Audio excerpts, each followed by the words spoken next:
एक बड़ अलिया गदा सम्मुखरे पुरुणा पाल एवं नड़ारे तैयारी एक छोट कुड़िया ठिया होइथिला। सेही कुड़ियारे सुबास एवं मंजुला नामक जड़े वृद्ध व्यक्ति एवं जड़े महिला रहुथिले। गाँ लोक कहिथिले जे सेमानंकर कहानी जंत्रणार परिपूर्ण। गोटे दिन बहु वर्ष पूर्वे एक चकचकिया कार हठात सेही अलिया गदा पाखरे अटकी गला। तुमे दुहे जड़े युवक गाँ आड़ीरू ओह्लाई पड़िला। तुमे एबे मोर बोझ। सफा पोशाक, आखिरे शीघ्रता एवं मुहरे एक अद्भुत उदासीनता। से गाड़ीर पछद्वार खोली तांका वृद्ध पितामाता को बाहर को पठाई देले। गाड़ी बाहर को जाओ, तुमे दुहे मो पाई बोझ होईगल, मु आउ तुमर बोझ सही पारिबि नाही। बुढ़ी माँ अस्थिर होई कहले, पुओ आमको छाड़ी जा नाही, आमे बुढ़ी होईगलु, आमे कुआड़े जीवु।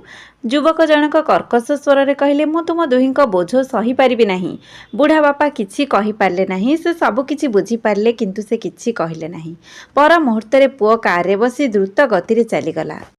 पुओ ओ पुओ ओ पुओ, बुढ़ी माँ चित्कार करी चलिले किंतु गाड़ीटी आहुरी दूर को चलीगला, आउ केबे फेरला नाही। सेही दिन परे सेही अलिया गदा सेमानंकर घर होईगला। प्रारंभिक दिन गुड़िक बहुत कष्टकर थिला। खाइबाकू किछि नथिला, रहिबाकू स्थान नथिला। तापरे सेमाने एकाठी पुरुणा पोशाक, प्लास्टिक एवं नड़ारे अलिया गदा पाखरे एक छोट कुड़िया तैयारी कले। एबे ताहा सेमानंकर संसार थिला। प्रतिदिन सकाळे सूर्योदय पूर्वरु वृद्ध व्यक्ति उठी पड़ुथिले। एक पुरुणा बस्ता एवं एक बंका काठ बाड़ी धरी से अलिया गदारे किछि उपयोगी जिनिस खोजिबाकू बाहरी पड़ुथिले। केतेबेले प्लास्टिक, केतेबेले लुहा खंड, केतेबेले भंगा बोतल। से जहा पाइले से ताहाकू एक बस्तारे भर्ती करुथिले। एही समय रे बुढ़ी महिला कुड़िया बाहरे बसी अलिया गदारे पाई पुरुणा पोशाक सफा करुथिले। केतेबेले से सेगुड़ी को सिलाई करुथिले, केतेबेले से सही चिरा पोशाकरू निज पाई एवं तांका स्वामींक पाई पिंधिबा योग्य पोशाक तैयारी करुथिले। मध्याह्न सुधा दुहे क्लांत होई कुड़िया बाहरे बसी रहुथिले। जदि सेमाने किछि टंका पाई परिबे तेबे सेमाने किछि भात किंबा रुटी किनि पारुथिबे, नचे सेमाने पानी पी दिनटी बंचुथिले। सेमाने ताकू बाहर करिदेबे। बुढ़ी प्रायतः तांका स्वामींको पचारि, आमर पुओ केबे आमको नेबाकू आसिबो कि? वृद्ध व्यक्ति चुप हो जाती। से आकाश को चाहे धीरे धीरे कहते, मु जानी नाही। संध्यारे सेमाने अलिया गदा पाखरे एकाठी बसी एक छोट चुली जालिबे। केतेबेले किछि रांधिबे, केतेबेले खाली पात्र धुआरे जळिबो। किंतु गोटे कथा केबे बदलिबो नाही, परस्पर प्रति सेमानंकर प्रेम। सेमाने परस्परर समर्थन, परस्परर शक्ति थिले। राति हेले एक ठंडा पवन बहिब एवं कुड़िया थरिब। सेमाने दुहे सोई रहिबे। बुढ़ी माँ धीरे कहती, आमर पुओ केबे आमको मने पकाइब? वृद्ध व्यक्ति आखि बंद करी केवल एतिकी कहिबे, मंजुला बास ताको मने पकाई निजको दुखित कर नाही। से आमको सबुदिन पाई छाड़ी जाइछि। आमे कौन आमर वृद्धावस्था रे एही दिन देखिबा पाई दिन राति परिश्रम करुथिले? आमे आम पुओ को एते सक्षम करथिलु जे गोटे दिन से आमको एही नाଳରେ छाड़ी जिवो एवं सेमानंक आखिरु नीरवरे लुह बहिबो। सेही भंगा कुड़िया भितरे सेही अलिया गदा मध्यरे दुईटी वृद्ध हृदय प्रतिदिन बंचिबाकू चेष्टा करुथिले। अभियोग बिना, आशा बिना, केवल परस्परर समर्थन। सकाळर हालुका सूर्य किरण अलिया गदा उपरे व्यापी जाइथिला। वायु दुर्गंधित हेउथिला, किंतु सेही कुड़ियारे रहुथिबा दुईटी हृदय पाई एहा सेमानंकर दुनिया थिला। से दिन वृद्ध सुबास धीरे धीरे उठी बसिले। तांको आखिरे क्लांति थिला, किंतु आजि किछि भिन्न थिला। से तांको स्त्री को डाकिले, कौन हैला?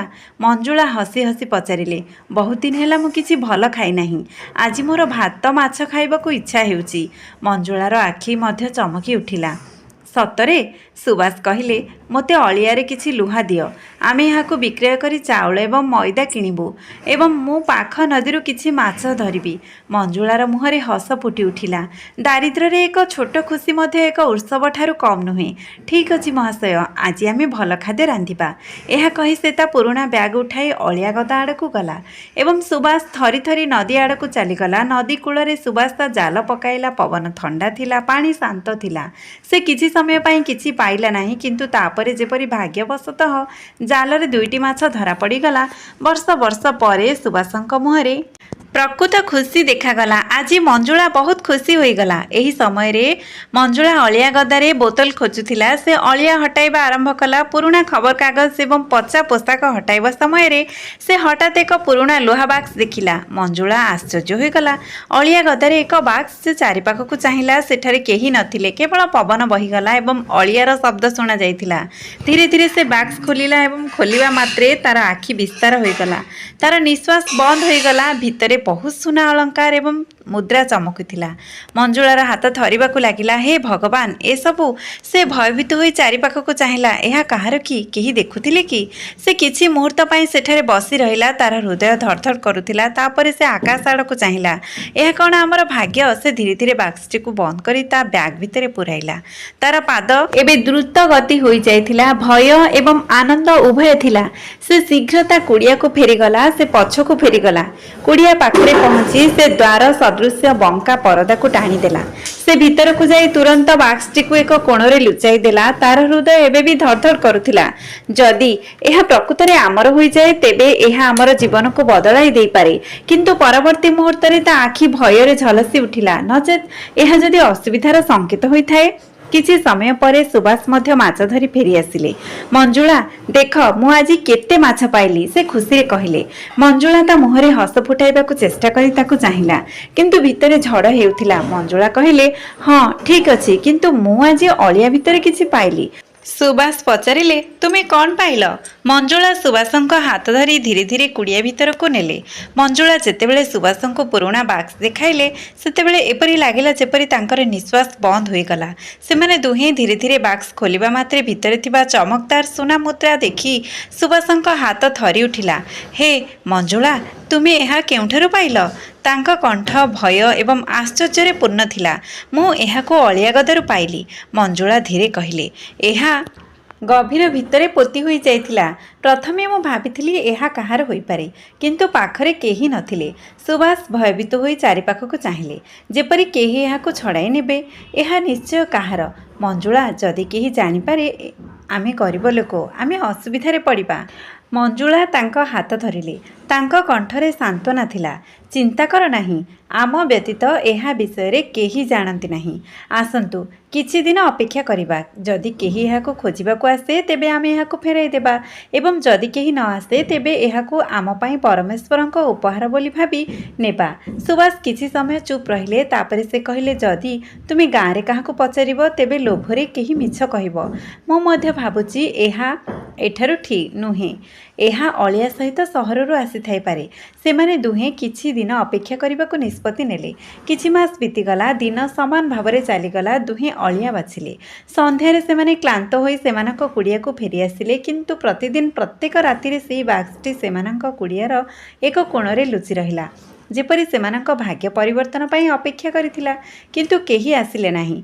केही पचारिबाकु नथिले, केही खोजिबाकु नथिले। गोटिए रातिरे चुलीर कम निया सामनारे बसी सुभाष कहिले, मंजुला, एबे एहा प्रकृତରେ आमर, किंतु आमे एहाकु केवल निज पई रखिबा नाही। मंजुलार आखि जळीगला। हाँ, आमे एथिरु किछि आरंभ करिबु एवं गाँ लोकंकु मध्य साहाय्य करिबु। सेमाने दुहे निष्पत्ति नेले। सेमाने किछि मुद्रा बाहर करिबे। सेमाने एक छोट व्यवसाय आरंभ करिबे। बाकी टंका भल कामरे विनियोग करिबे। परदिन सेमाने दुहे गाँ उपकंठरे एक छोट ढाबा आरंभ कले। आरंभ बहुत सरल थिला। एक माटी चुली, किछि पुराना बासनकुसन एवं सरल डाली भात, जहाँ हृदय सहित प्रस्तुत करा जाइथिला। मंजुला रांधुथिला एवं सुभाष आग्रह ग्राहक मानंको आग्रह रे परसुथिले। प्रथम दिन केवल 2 जण लोक आसीथिले, परदिन 5 जण। तापरे धीरे धीरे लोक संख्या बढ़िला, कारण सेही ढाबा केवल खाद्य विषय रे नथिला, एहा प्रेम एवं कठिन परिश्रम विषय रे थिला। दिन राति सेमानंकर कठिन परिश्रम द्वारा सेमानंकर छोटो ढाबा प्रसिद्ध होई गला। पाख गाँरु लोक माने खाइबाकु आसिले, केतेक काम मागिबाकु मध्य आसिले। सुभाष कहिथिले जे जाहाकु कामर आवश्यकता अछि से सेठारे काम करि परिबे।